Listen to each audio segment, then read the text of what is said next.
dalam darahmu ada memori yang tidak pernah mati.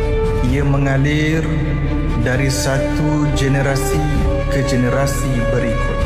Mungkin engkau keturunan pedagang, bijak merantau mengikat dunia dengan berniaga.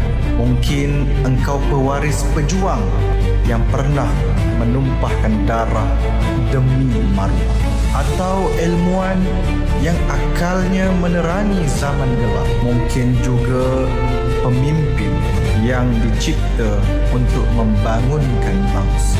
Jiwamu mungkin jiwa pelaut, jiwa seniman, jiwa perawat, jiwa panglima atau jiwa raja.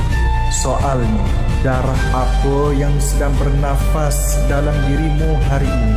Adakah potensinya sedang tidur? Atau sudah tiba masanya ia dibangkitkan? Ini mungkin isyarat untuk membangun. Atau biarkan ia terus bangkitkan warisan, kerana dalam darahmu ada sejarah yang menunggu untuk hidup kembali.